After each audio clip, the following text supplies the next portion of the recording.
So I think I picked a really good night to splurge on a cabin. It did rain quite a bit last night and it was really windy. So I don't know how windy it would have been, down at the shelter where it's about like less than a mile from here. So it might be a little more protected. But if what happened here is any indicator, it probably would have been a pretty wet night in a tent or hammock or shelter even. Shelters tend to be pretty good, but if I had known it was going to be like this, I absolutely would have jumped on that cabin. So I'm glad I did. And even though it was more money than it should have been, it was worth it. Also had a mouse in the room last night. They do tell you to put all your food into a little Tupperware and stuff. So I guess they know they have mice. So it was not the Ritz-Carlton, let's be honest, but it was good dry shelter, and I'm glad I did it. It's going to be a foggy morning, clearly, and only got 8 miles, I think, to the next lodge, so I am definitely glamping a little bit right now, and I can live with that. I feel like I really got lucky, no pun intended lucky, by being off trail last night. It's pretty out this morning. The fog is cleared. Things are wet, but who cares? My shoes might get a little wet, but won't be bad. And so it's really nice for hiking. And certainly beats waking up with a wet fly and maybe even a wet hammock or sleeping bag, because that wind was strong enough. And it actually looks like the shelter was up pretty high. It wouldn't shock me if it drove the rain into some of the people's tents and hammocks and such. So I really got lucky with that one. It's not like the weather forecast made that real clear. It was like possibility of rain. I hadn't looked at the wind. I got to get better about looking at the wind. Everybody fails to do that. And yet it's a huge factor. It's a huge factor in the comfort, at a different temperature because of the wind chill. And a huge factor with the misery level when it rains. And it's so easy to just look at the temperature and precipitation forecast and not think about the wind. But it was really windy last night where I was. So it was a good night to be off trail. There's this really aqua green colored plant that I'm seeing along here. You can see kind of the regular green of most of the plants and then that really blue green. I don't know what it is. It looks like it's sort of wilty, so maybe it's at the end of its season. I tried the Plant Finder app, which I downloaded, and it said it thinks it's a subspecies of dicots or something, but it wasn't sure. So, but it's quite a strange color, and it's all through here.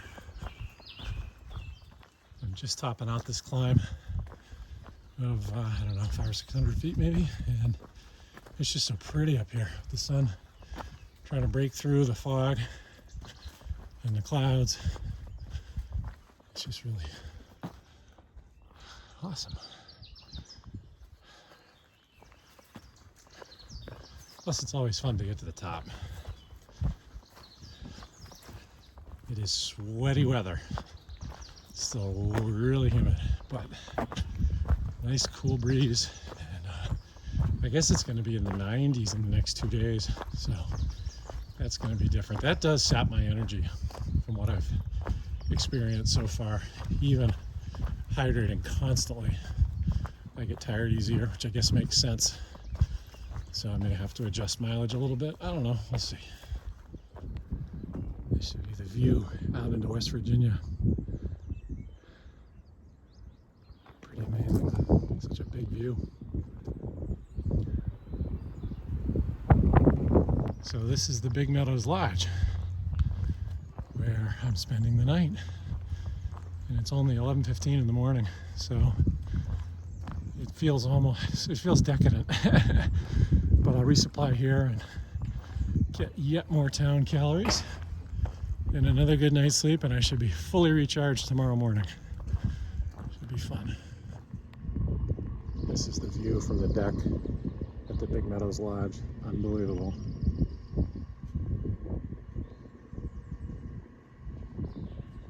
I have no idea how far away those far mountains are, but it's a long way.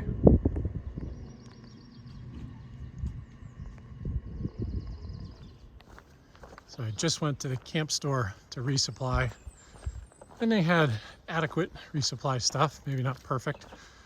Gonna be eating a lot of spam, but and not a lot of tuna. They didn't have tuna, but all good. And the bummer was it's a mile walk from the lodge to the wayside where you can resupply, which is just intolerable.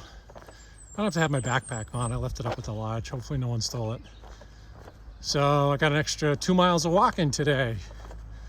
You'd think over the big haul of 2,200 miles, that wouldn't seem like a lot, but I've done a lot of walking. I don't want to add to it. Oh, it's kind of fun watching all of the RVs coming and going. It's just a whole culture and lots of people just coming and going with their rigs. It's a really nice campground area from what I can see. I guess I haven't seen the camps themselves, but it's a beautiful, quiet, serene, gorgeous area. So I get the appeal. Sometimes the RV camps that I've seen are just like cement blocks with people parking on them and no trees, but this is a beautiful area, and it's federal land, right? It's the Shenandoah National Park, I think. So anyway, cool place to take your RV if you got one. I'm in my room here at the Big Meadows Inn, having squandered a really beautiful day, not hiking, but resting up and resupplying and all that kind of stuff.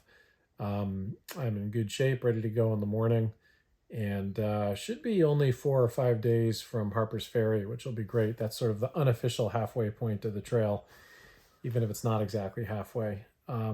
So I'm going to be pushing along. I think I'm at mile 925 now, something right around there, 927. So it should only be several days before I get to the 1,000-mile mark.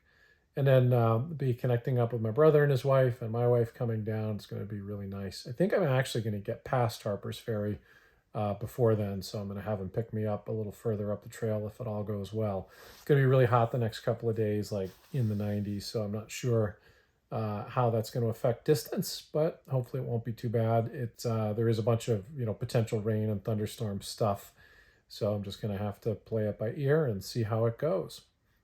I did meet a guy on the trail today who is a rancher, has 48 cows, but he said when he rounded them up, he had 50.